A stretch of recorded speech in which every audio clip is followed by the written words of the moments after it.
우리 하나님의 말씀은 유다서 1장 11절 말씀입니다. 유다서 1장 11절.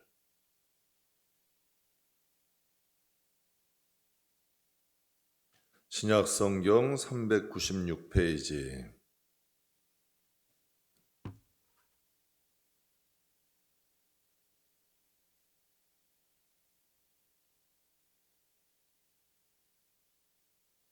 유다서 1장 11절 다 찾으셨으면 우리 함께 봉독하겠습니다. 화 있을진저 이 사람들이여 가인의 길에 행하였으며 삭을 위하여 발람의 어그러진 길로 몰려갔으며 고라의 패역을 따라 멸망을 받았도다. 아멘. 지금 가고 있는 길이 맞습니까? 라는 제목으로 여러분과 함께 잠깐 은혜 나누겠습니다. 지금 우리가 가고 있는 길이 맞는가? 세계에서 가장 위대한 작가인 톨스토이가 이런 말을 했어요. 길을 걸어가려면 먼저 자기가 어디로 가는지 알아야 한다. 길을 걸어가기 전에 내가 어디로 가고 있는지, 그 목적지가 어디인지 먼저 명확히 하고 떠나라는 거죠.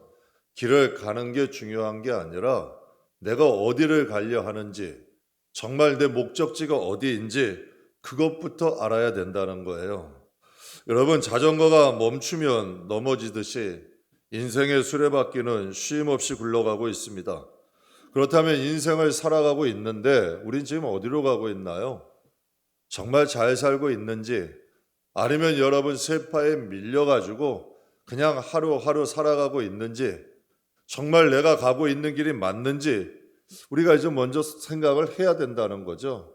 내가 정말 제대로 목적지를 향하여 가고 있고 내가 목표하는 일로 가고 있느냐, 이 톨스토이는 이걸 먼저 정하라는 거죠.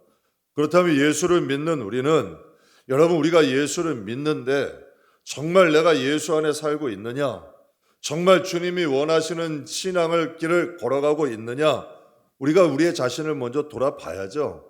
교회 다니고 있는 거 중요하죠. 예배 보고 있는 거 중요해요. 그러나 정말 내가 예수님을 향하여 가고 있는가? 정말 내가 예수 안에 거하고 있는가? 내 삶이 정말 천국을 향하여 가고 있는가? 이것부터 명확히 해야 된다는 거죠. 우리가 교회 다니는 목적은 교회를 다니는 게 목적이 아니라 예수 안에 살고자 하는 게 목적이고, 예수님을 닮고자 하는 게 목적이고, 천국 가는 것이 목적이라는 거죠. 교회 단순히 가는 게 목적이고 직분자가 되는 게 목적이 아니고 내가 무슨 일을 하는 게 목적이 아니라, 내가 교회를 다니는 목적은 예수를 모시고 예수 안에 거하고 하나님 나라 천국을 가기 위한 목적이 확실해야 된다, 이 뜻이죠. 사랑하는 성도 여러분, 우리가 인생을 쉼 없이 살아가는 것, 쉼 없이 우리가 멈춤 없이 우리가 인생을 살아가는 것도 중요하지만, 인생은 여러분 쉼 없는 바퀴와 같이 굴러가는 것도 중요하지만 더 중요한 것은 방향이다라고 말을 해요. 여러분, 방향이 잘못되면 속도는 오히려 더 위험하게 되죠. 열심보다도 중요한 게 방향입니다. 대개 이단들을 보게 되면 여러분 열정이 있어요. 대개 이단들의 특징은 충성도가 여러분 높아요. 또 이단들의 모습 보면 헌신을 잘해요. 오히려 이단들에게 충성도 있고 여러분 열정도 있고 헌신도 있어요. 그러나 그들의 열정은 잘못된 열정이고, 그들의 충성도 잘못된 충성이고, 그들의 헌신도 잘못된 헌신 아니에요. 그들의 방향이 완전히 잘못됐잖아요. 제가 이런 생각을 해봤어요. 그들의 심판 때 얼마나 억울할까? 얼마나 충성했어요? 얼마나 헌신했어요? 얼마나 열정적으로 살았어요? 그러나 여러분 심판 때 얼마나 억울하겠어요? 자기가 충성한 게 잘못된 거고 헌신한 것도 잘못된 거고 여러분 그들의 한 열정도 잘못된 거예요. 그러니 얼마나 여러분 억울해요. 불나방이 불 속으로 여러분 뛰어들듯이 그렇게 살아온 것 아니에요. 여러분 방향이 잘못되면 위험하다는 거죠. 사도 바울이 다메섹에 그리스도인들을 잡으러 갔습니다. 여러분, 그가 다메섹에 그리스도인을 잡으러 간 것은 하나님의 일을 하기 위해서 간 거예요. 여러분, 그리스도인들이 잘못됐다고 생각했기 때문에 그들을 결박하려고 간 거예요. 그런데 여러분, 하나님을 일을 한다는 명목으로 갔는데 오히려 여러분, 사도 바울은 하나님의 일에 걸림돌이 되었어요. 오히려 방해자가 되었고 핍박자가 된 거예요. 근데 예수님께서 바울에게 이런 말씀을 하시잖아요. 바울아, 바울아, 왜 나를 이렇게 핍박하느냐? 얼마나 바울이 놀랬을까요?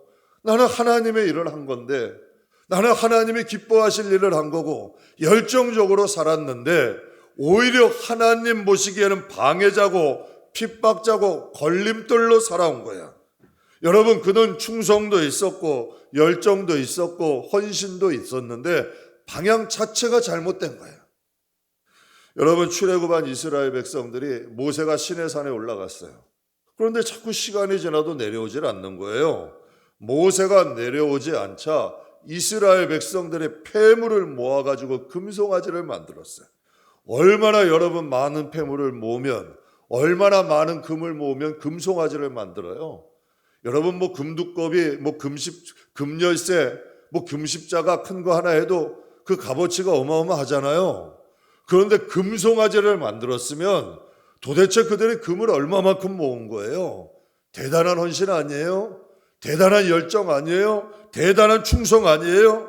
그런데 여러분, 그들이 만든 그 금송아지에다 대고 그들이 말하기를 이 금송아지가 홍해를 가르고 애굽에서 우리를 인도하신 하나님이다, 이렇게 말을 해요. 여러분, 그들 선민이에요. 하나님이 택한 백성이에요. 근데 방향을 완전히 잃어버리지 않았어요? 신앙도 똑같아요, 여러분. 방향 감각을 잃어버리면 내가 여러분 아무리 직분이 있고 신앙생활 오래 해도 여러분 한번 미혹되면 잘못된 방향으로 가요. 교회 안에도 여러분 잘못된 신앙 갖는 분 많아요. 잘못 신앙을 배운 분들도 많아.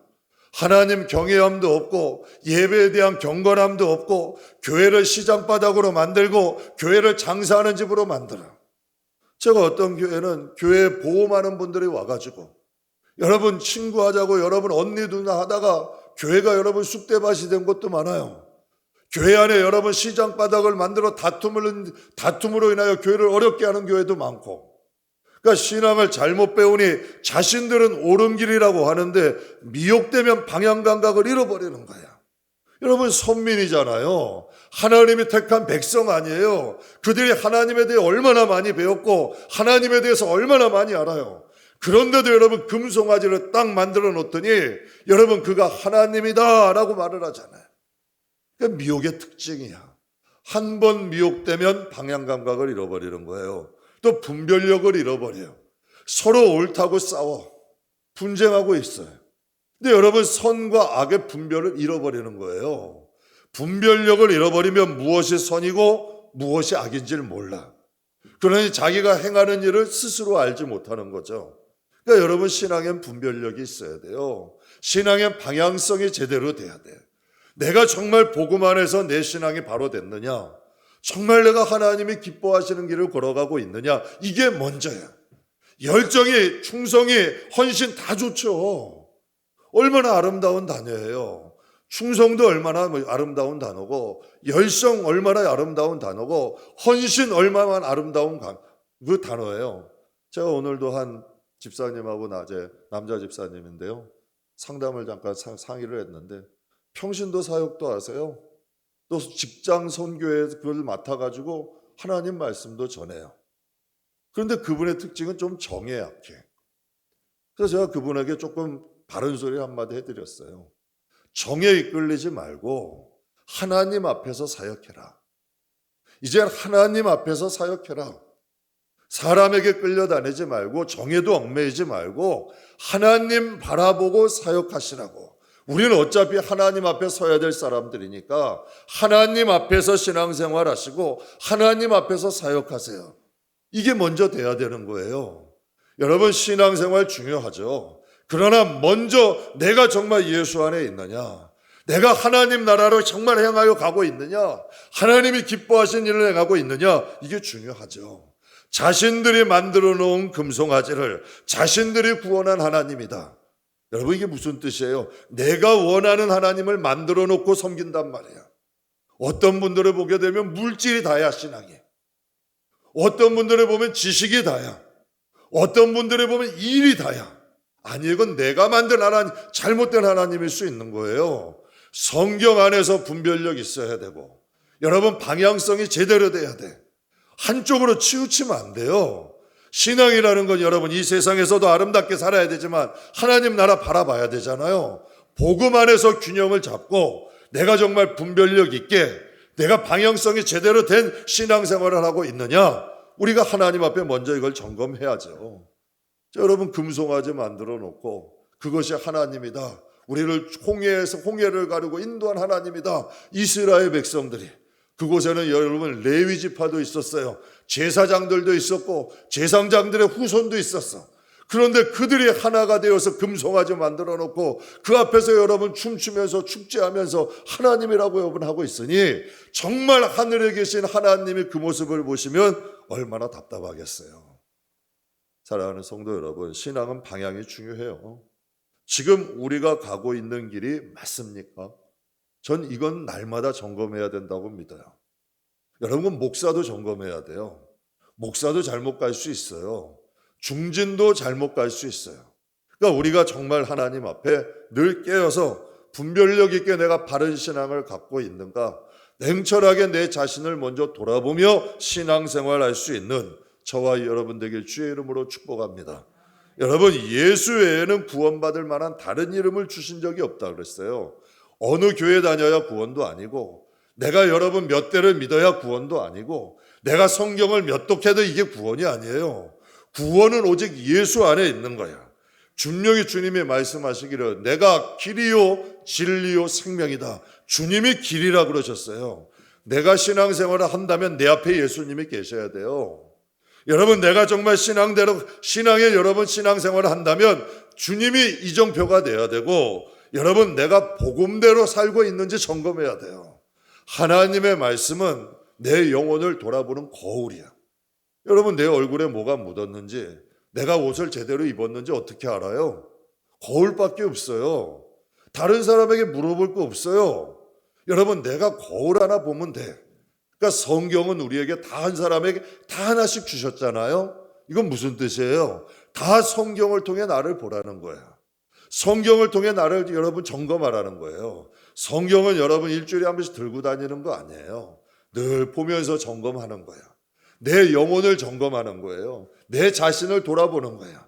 그러니까 내 자신을 돌아보고 내가 가는 신앙생활 바른 길로 가게 하는 하나의 이정표가 되는 거죠.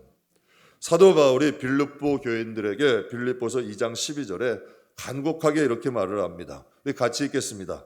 나의 사랑하는 자들아, 없을 때에도 항상 복종하여 두렵고 떨림으로 너희 구원을 이루라. 항상 복종하고, 항상 무엇에 복종하라는 걸까요? 항상 복음에 복종하고 두렵고 떨림으로, 무엇을 두렵고 떨림이라는 거예요? 두렵고 떨림으로 우리의 자신을 돌아보라는 거예요. 항상 복음 안에서 두렵고 떨림으로 내 자신을 돌아보고 무엇을 해라?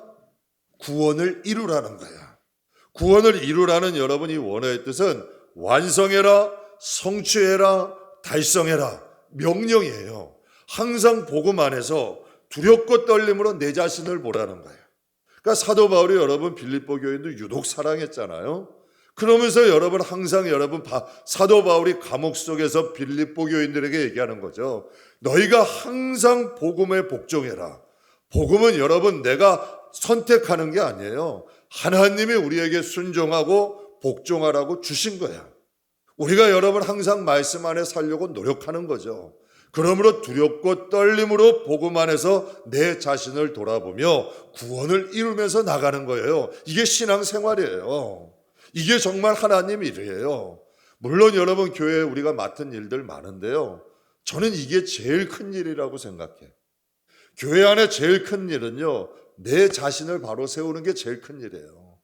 제가 목사지만 말씀 잘 전하는 게 여러분 제일 큰 일일까요? 천만의 말씀이에요. 내 자신을 먼저 잘 세우는 게 여러분 첫 번째예요. 왜? 내 자신을 바로 세워야 바로 된 복음 전하는 거고 바른 목회할 수 있잖아요. 내가 잘못되어 있으면 잘못된 말씀 전할 수 있고 목회 잘못할 수 있잖아요. 그럼 영혼들 잘못 인도하는 것밖에 더 돼요? 그러니 여러분 신앙생활에 일도 중요해요. 여러분 여러 가지 전도도 중요해요. 근데 저는 제일 중요한 게 말씀 안에서 내 자신을 두렵고 떨림으로 세운다면 그 사람은 하나님이 쓰세요. 내가 하나님의 일을 하려는 게 아니라 내가 하나님 앞에 제대로 세워주면 능력이 나타나요. 힘이 나타나요. 제가 아까도 그 젊은 집사님과 상담하면서 이런 얘기했어요. 먼저 규칙적으로 기도해라. 복음은 장작이고 기도는 그 장작을 태우는 불과 같다. 왜냐하면 제가 체험으로 깨달은 거예요. 여러분 정말 기도가 쌓이면 능력이 생겨요.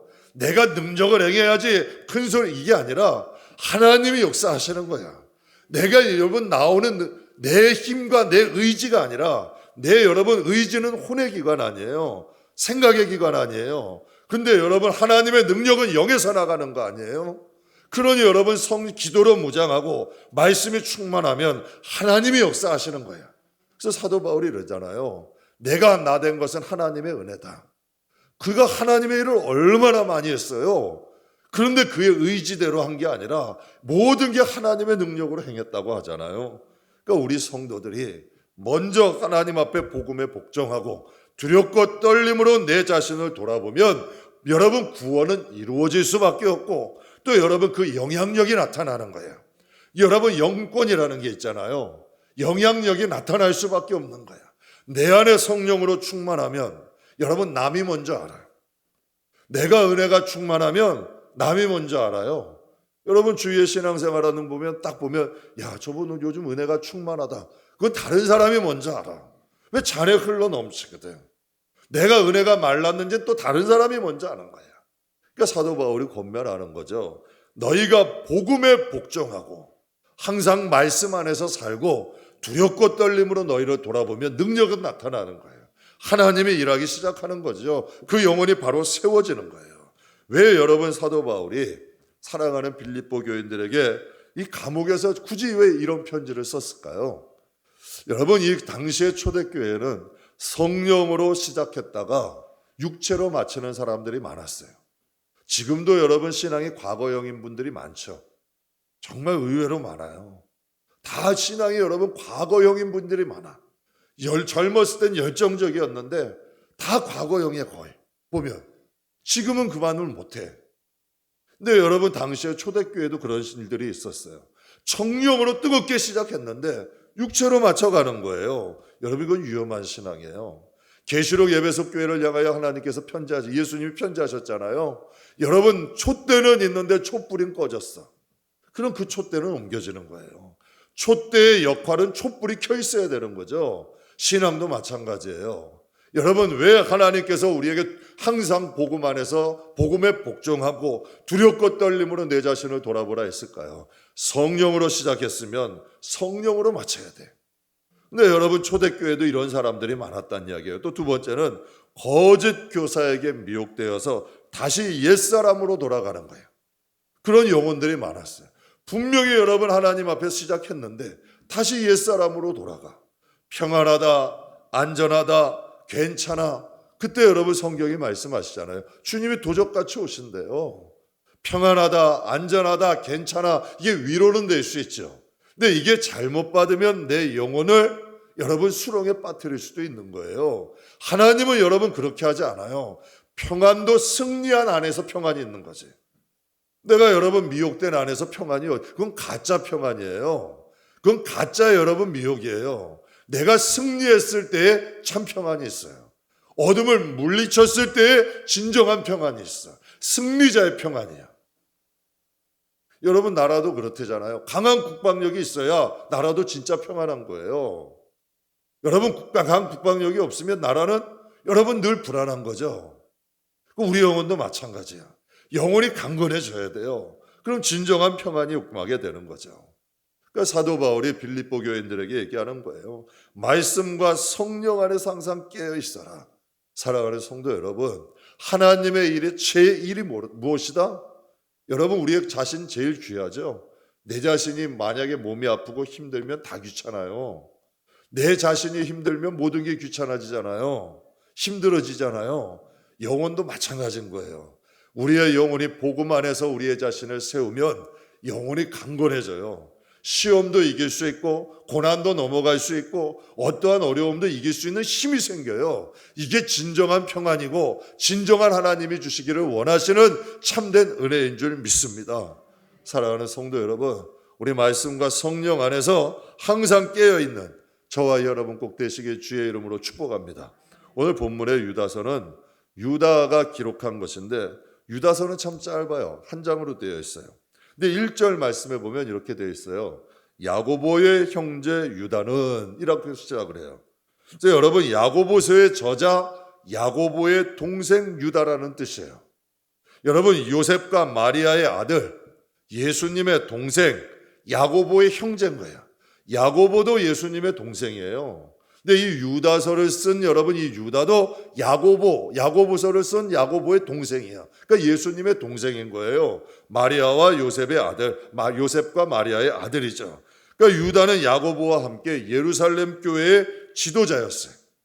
근데 이 초대교회를 보게 되면 가장 큰 문제가 두 가지가 있었는데요. 유대인들은 다시 율법으로 돌아가. 여러분, 이방인들은 다시 도덕적 타락으로 이방 문화로 돌아가는 거예요. 이게 당시에 가장 큰 문제였어요. 그래서 신학 성경을 잘 읽다 보면 이러한 내용들에 대해서 있는 것들이 많아요. 근데 그게 그 배후에 누가 있었냐면 거짓 교사와 거짓 선지자들이 있었어요. 그들이 자기의 유익과 자랑을 위해서 초대교인들의 잘못된 방향으로 인도한 거예요. 그래서 오늘 본문 말씀이 이렇게 말씀하시죠. 화 있을진저 이 사람들이요. 화 있을진저 어떤 사람이에요? 가인의 길로 행하며 삭을 위하여 발람의 어그러지는 길로 몰려가며 고라의 폐역을 따라 멸망받았도다. 이게 무슨 뜻이에요? 당시 초대교회 때도 화 있을진저 이 사람들아, 즉 가인의 길을 따라가는 사람들이 있었어요. 가인의 길은 어떤 길이에요? 미움과 시기의 길로 가는 거. 가인이 미움과 시기로 아벨을 죽이게 되잖아요. 가인의 길은 미움과 시기, 분노를 가지고 살아가는 사람들. 그럼 여러분, 발람의 길은 뭐예요? 물질을 사랑하는 사람들, 돈을 사랑하는 사람들, 이게 발람의 길이죠. 고라는 뭐예요? 고라는 하나님의 말씀에 반항하고 반역하는 사람. 왜? 고라는 레위 자손이에요. 제사장들의 후손인데 그가 하나님의 말씀에 반기를 든 거야. 그러니까 여러분이 초대교회에도 이 세 가지 길이 있었다는 거예요. 잘못된 길로 가서 화를 당한 가인의 길, 발람의 길, 고라의 길로 가는 사람들이 있었어요. 그러니까 구약의 멸망의 길 갔던 사람들이 신학 시대에 여러분이 초대교회 때도 몰려갔대. 성경이 이렇게 말씀하고 있잖아요. 그렇다면 이 시대에는 그런 사람이 없을까요? 가인과 같이 미움과 시기의 마음을 가지고 가는 사람 없을까요? 발람과 같이 물질을 사랑하는 사람 없을까요? 교인들 중에 고라와 같이 하나님의 말씀이 있는데 하나님의 말씀에 반기를 드는 사람 없을까요? 여러분, 요즘 신문이나 많이 보잖아요. 교회 안에 복음으로 해결 안 돼서 다 사회법으로 가잖아요. 여러분, 세상 법정에 가지고 가서 해결한다고 하잖아요. 이게 무슨 뜻이에요? 하나님의 말씀 못 믿겠다는 거예요. 하나님의 말씀대로 해결이 안 되는 거야.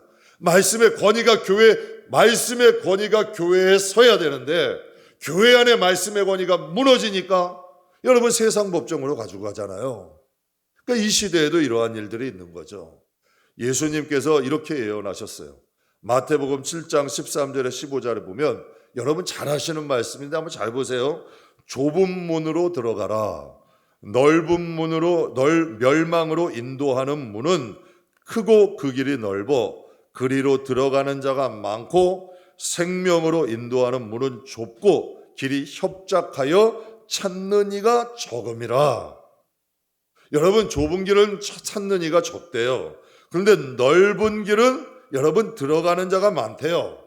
왜 좁은 길은 찾는 이가 적고 넓은 길은 가는 사람이 많을까? 왜 넓은 길로 가는 사람은 많고 좁은 길로 걸어가는 사람은 적을까? 여러분 13절, 14절, 15절에 결론을 말씀하셔요. 여러분 14절에 생명으로 인도하는 문은 좁고 길이 협착하여 찾는 이가 적음이라. 15절 같이 읽겠습니다. 거짓 선지자들을 삼가라.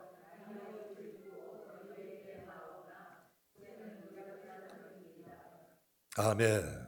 거짓 선지자들을 삼가해라. 이게 누가 하신 말씀이에요?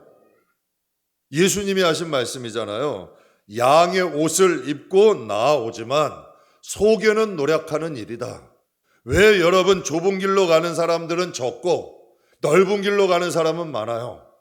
여러분 좁은 길이 여러분 잘못된 길이고 넓은 길이 맞는 길이라고 하니까 넓은 길로 가는 사람들이 많은 거예요. 인도자가 그 길로 인도하니 넓은 길로 가는 사람이 많은 거고, 좁은 길로 가는 것을 여러분 인도하는 사람이 없으니 그 길로 가는 사람이 적다는 뜻이에요. 여러분 이게 참 무서운 말씀 아니에요?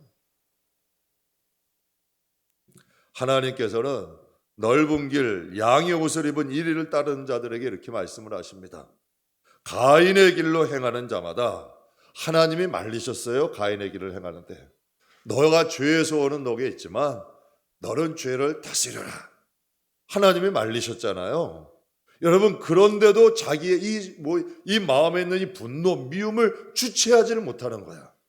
지금도 여러분 이 마음, 신앙인인데도 이걸 못 다스리는 분들이 있어요.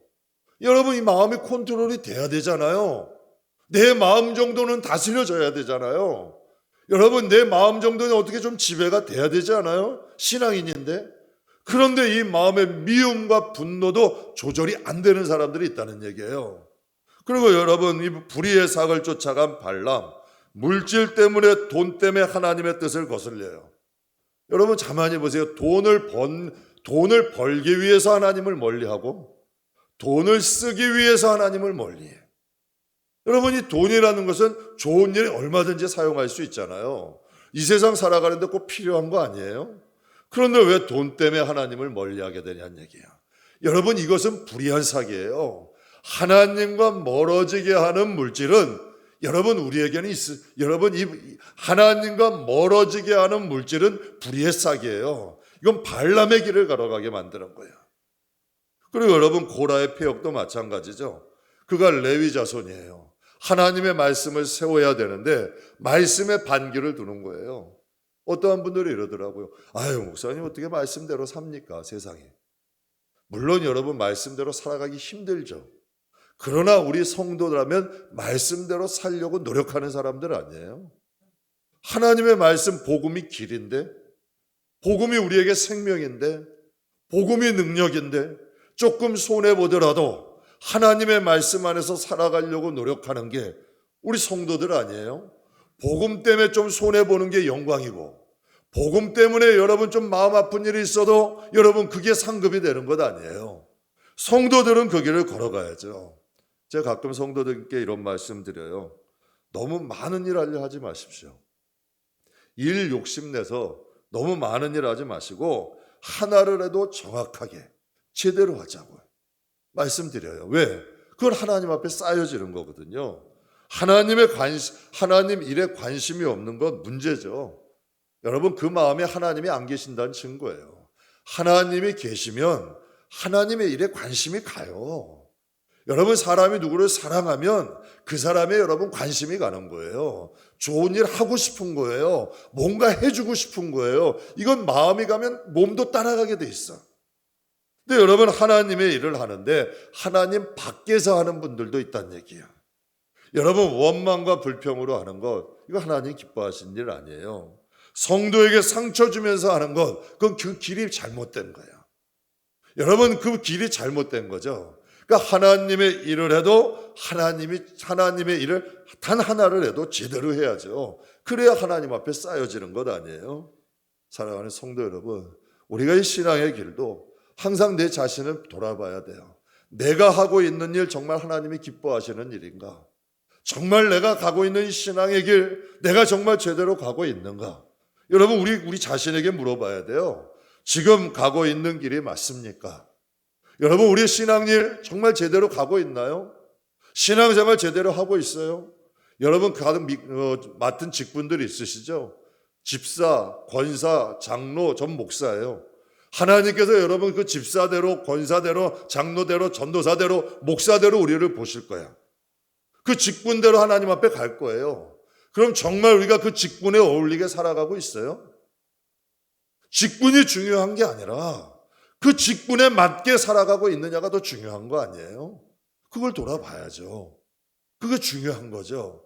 또 내가 하고 있는 하나님의 일, 정말 하나님이 기쁘게 받으시나?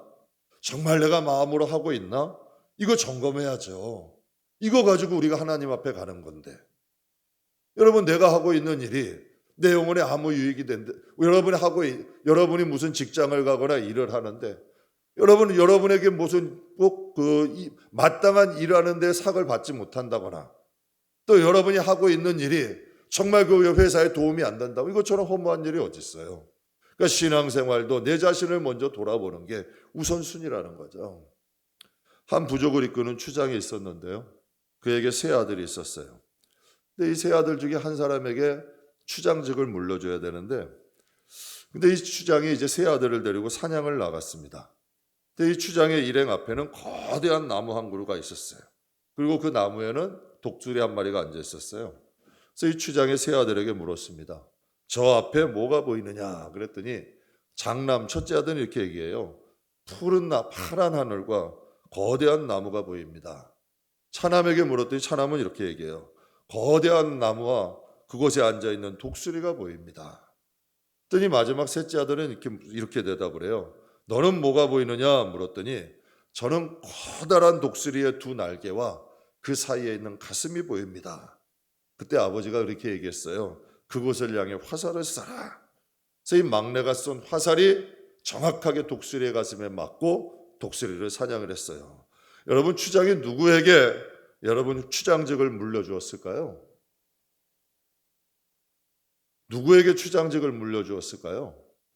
막내 아들에게 물려줬어요. 왜 그랬을까요? 추장이 세 아들을 데리고 여러분 나간 것은 파란 하늘을 보려는 것도 아니고 거대한 여러분 나무를 보려는 것도 아니고 여러분 독수리를 사냥하기 위해서 나간 거예요. 그런데 여러분 장남이나 둘째 아들은 파란 하늘과 거대한 나무만 보였지 독수리의 그 가슴은 심장은 보이지 않는 거예요. 사랑하는 성도 여러분, 우리는 하나님께서 택함 받는 하나님의 자녀예요. 그러면 이 세상에 우리가 이 세상의 삶을 살아가되 하나님을 위한 삶을 살아야 돼요. 신앙생활을 하는데 제대로 해야죠. 제대로가 무슨 뜻이 복음 안에서 해야죠. 성령의 인도함 안에서 해야죠. 예수님이 이 세상에 오신 목적은 뭐예요? 기적을 행하고 영광을 행하시려고? 아니면 여러분 여행 삼아 즐기려고? 아니에요. 주님은 분명히 이렇게 말씀하셨어요. 나는 잃어버린 양을 찾으러 이 땅에 왔다. 여러분, 우리가 이제 장차 하나님 앞에 가게 돼요. 하나님 나라에 가게 되고 하나님 앞에 서게 돼요. 그러면 여러분, 우리가 이 세상을 어떻게 살았느냐? 여러분, 하나님이 물으시겠죠. 우리의 삶에 여러분 물론 파란 하늘 볼 수 있어요. 거대한 나무도 볼 수 있겠죠. 하지만 여러분, 이 세상에 있는 목적은 그리스도 아니에요.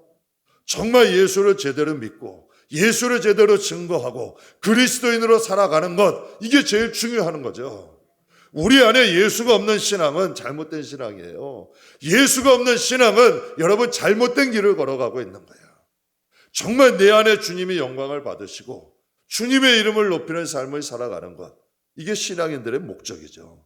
성경은 이렇게 말씀하세요. 우리를 나그네라고 말씀하십니다. 우리는 하나님 앞에 가게 되고 하나님 나라를 가게 돼요. 제가 아까 그분께도 그런 얘기했어요. 하나님의 일은 하나님만 보고 하시라고. 정 때문에 하지 마시고 사람 때문에 하지 마시고 하나님만 바라보고 하세요. 그래야 하나님의 날에 영광이 되는 거고 쌓이는 거예요. 저도 목회를 하지만 하나님 보고 해야 돼요.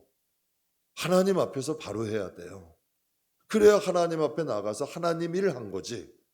여러분, 내 정에 이끌려서 내 기준으로 하면 그건 내 일 한 거잖아요. 하나님의 날에는 아무런 소용이 없는 거예요. 신앙생활이 제대로 서야 하나님이 역사하실 거고 하나님이 역사하셔야 삶의 길도 열리는 것 아니에요. 사랑하는 성도 여러분, 우린 장남과 차남처럼 우리의 목표와 목적이 잃어버리면 안 돼요. 여러분 항상 우리는 우리 자신에게 물어야 돼요. 이건 가장 중요한 물이에요. 지금 가고 있는 길이 맞습니까? 우리의 자신에게 물어야 돼요. 안대원, 너 정말 목사답게 살고 있는 거 맞아? 너 목회 정말 하나님 앞에서 하고 있는 거 맞아? 너 정말 제대로 정원들에게 하나님의 말씀을 전하고 있는 게 맞아? 물어야죠. 여러분도 여러분 자신에게 물어야 돼요. 정말 내가 하나님의 자녀로서 살고 있는가? 정말 내 안에 주님이 영광을 받으시고 있는가? 내가 정말 주님이 나의 주인이신가? 우리가 물어야죠. 제가 오늘 잠깐 저녁 먹으러 갔다가 제 친구 목사님 아들이 있는데 이제 선교직 아들 둘째 아들이 일본 선교를 갔어요. 기도 제목 해가지고 결혼한 지 얼마 안 됐어요. 1년 조금 넘었는데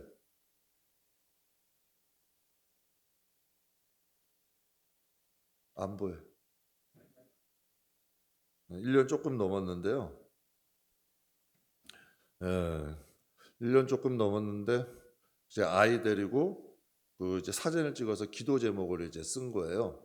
기도 제목 써가지고 이제 저희 카톡에 이제 올렸더라고요. 근데 친구 목사님 아들인데 아들이 둘이 있어요. 근데 첫째 아들이 몽골 선교를 갔다가 배가 뒤집히는 바람에 거기서 순교를 한 거예요. 그래서 이제 아들이 하나가 남았잖아요. 이 아들은 요즘 아들은 이제 선교사를 좀 안 했, 주의 종길을 안 갔으면 했던 거예요. 그래가지고 트럼펫을 이제 전공을 했는데 악기를 전공했어요. 그러더니 어느 날 뜬금없이 와가지고 이 아들이 신학교를 가겠다고 하는 거예요. 신학교를 가겠다고 해서 또 신학교를 가서 전도사 생활을 하는데 결혼을 하고 이제 갓난아이가 150일 됐어요. 그런데 이제 선교사가 돼야 되겠다고 일본 선교를 3년 계획으로 또 가버리는 거예요. 제가 그거 보면서 이렇게 생각했어요. 그 부모 마음은 어떻겠어요? 첫째 아들도 선교사로 이뤘는데 제가 이런 생각했어요.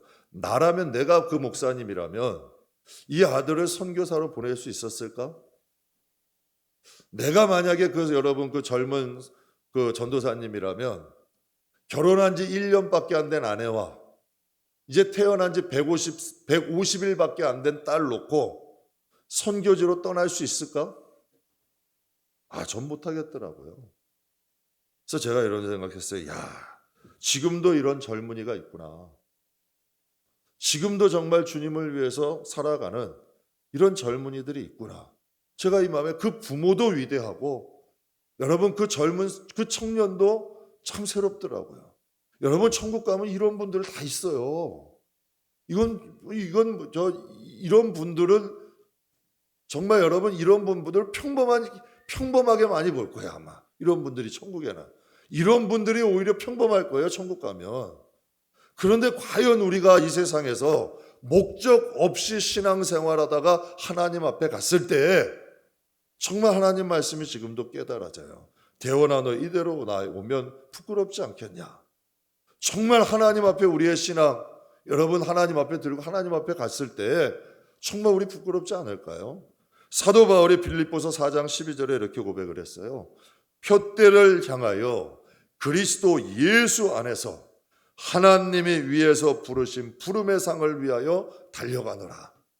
내가 표대를 향하여 그리스도 예수 안에서 하나님 저 위에서 하나님이 나를 부름의 상을 준비하고 나를 부르신다는 거예요. 그 부름의 상을 위해서 나는 달려간다. 하나님이 위해서 상을 준비하고 부르시는데 나는 그곳의 표대를 향하여 그리스도 안에서 그 부름의 상을 위해 달려간대요. 릭 워런 목사님이 이런 책 쓰셨죠. 목적이 이끄는 삶. 여러분의 목적은 뭔가요? 물론 이 세상에서 열심히 살아가세요. 가정이나 기업도 세우십시오. 그러나 우리가 그리스도인이라는 건 잊으면 안 돼요. 정말 내가 하나님의 자녀라는 것은 잊으면 안 됩니다. 이 세상은 나그네지 여러분 반드시 끝이 있습니다. 파주의 순복음교회, 파주 삼막교회라고 파주 순복음 삼막교회라고 파주에서 제일 큰 순복음교회예요. 그 목사님이 60대 중반이신데 길을 거니시다가 뇌출혈인지 심근경색인지 토요일 날 산책하시다가 천국을 가셨어요. 그래서 제가 그런 생각을 했어요. 두 가지 생각이 들더라고요. 야, 내가 하나님께서 저렇게 아무리 예상하지 못했을 때 나를 데려가신다면 난 준비됐을까? 그리고 그래, 하나님이 나도 저렇게 천국 갔으면 좋겠다. 그냥 고통 안 하고 그냥 하나님께서 부르셔서 그러려면 준비가 돼 있어야 되잖아요. 물론 좀 극단적인 얘기는 하지만 여러분, 우리의 신앙생활이 여러분 분별력 없이 하면 안 돼요. 요즘 신앙생활에 분별력 없고 방향성 이런 신앙들이 얼마나 많아요. 그거 본받지 마세요. 여러분, 방향성을 잃어버려서 미혹돼서 신앙생활, 내가 바른 신앙하는 건지도 모르고서 여러분 교회 안에서도 분쟁하기도 하고 여러분 진짜 주의를 어기는 것을 아무런 꺼리낌 없이 어기기도 해요. 분별력 잃어버리고 방향성 잃어버린 신앙은 본받지도 마세요. 정말 우리는 하나님의 나라에 하나님 앞에 갈 자라는 거, 우리는 하나님의 자녀라는 거, 이거 이 마음속에 복음을 통하여 항상 우리의 자신, 복음 안에서 살아가야죠. 사도 바울이 빌립보 교인들에게 명확하게 얘기하잖아요. 사랑하는 자들아, 나의 사랑하는 자들아. 너무 사랑했거든요. 나의 사랑하는 자들아, 나 있을 때뿐 아니라 더욱 나 없을 때, 이때에도 내가 비록 지금 감옥에 있지만 항상 복종하여 두렵고 떨림으로 너희의 구원을 꼭 이루어줘라. 이게 사도 바울의 정말 빌립보 교인들을 사랑했거든요. 간절한 부탁이었던 거예요. 여러분, 우리도 우리 자신에게 얘기해야 돼요. 야, 항상 두렵고 떨림으로 우리 복음에 복종하고 또 하나님 앞에서 두렵고 떨림으로 우리의 구원을 이루자. 항상 여러분의 자신이 보물이에요. 우리는 아무것도 못 가져가요. 여러분의 영혼이 보물이야. 여러분이 자신이 여러분 하나님 앞엔 보물이에요. 그러니까 이 마음을 잘 지키고 우리가 여러분 영과 혼과 육이 주님 앞에서 잘 살다가 하나님 앞에 가야 돼요. 봉사도 몸으로 하잖아요. 섬김도 몸으로 하는 거 아니에요. 다 여러분 우리의 자신이 보물 아니에요. 그래서 너희 몸을 산제물로 드려라. 하나님, 이게 너희가 드릴 영적 예배다. 성경이 말씀하시잖아요. 여러분, 가슴 벅차지 않아요? 영광스러운 하나님이 계시고 천군 천사가 있고 하나님의 백성들이 있는데 우리가 부름의 상을 바라보면서 하나님 자녀로 살다가 하나님 앞에 딱 쓰게 돼요. 제가 그래서 아까 좀 도전을 받았어요. 야, 얼마나 사랑스럽겠어요. 그 안에 1년밖에 안 됐는데 150일밖에 안 된 그 아기, 야, 그거 어떻게 떨어져요? 전 못할 것 같아. 그런데 어떻게 그 아내와 자식을 놔두고 선교지로 떠나. 그걸 또 보내는 아내도 훌륭하고 보내는 여러분 그 부모님도 훌륭하고. 저는 그거에 좀 이 마음에 제가 그래서 결심해, 우리 지금 선교하는 데들 꽤 있거든요. 그래서 야, 조금이나마 아기 분유값이라도 하게 거기도 선교지 하나 더, 우리 뭐 살림 조금 더 줄이면 되니까 야, 거기도 선교해야겠다. 제가 그래서 결심했어요. 그래서 선교지 하나 더 늘려서 이제 10개 됐어. 하여튼 뭐 조금 더 전략하면 되니까. 참, 왜냐하면 제가 오늘 새벽에 이런 설교했거든요. 선지자의 이름으로 선지자를 섬기면 선지자의 상을 받는데, 그러니까 선교사님들을 섬기면 선교사님들이 받는 상을 우리 교인들도 받으니까 우리가 여러분 그렇게는 못해도 조금이라도 섬긴다면 또 하나님께서 또 우리 교인들 축복해 주실 거 좀 확신해요. 사랑하는 성도 여러분, 우리 말씀 마무리하겠습니다. 항상 우리에게 되물으세요. 지금 가고 있는 길이 맞는가? 이건 뭐 여러분만이 아니에요. 목사들도 더 많이 넘어지는 걸 요즘은요. 나한테도 물어야 돼요. 너 지금 가고 있는 길 정말 맞느냐? 너 신앙생활 제대로 하고 있느냐? 정말 하나님이 기뻐하시는 길을 가고 있느냐? 항상 우리 자신에게 되물을 수 있는 저와 여러분이 꼭 되시길 주님의 이름으로 축복합니다.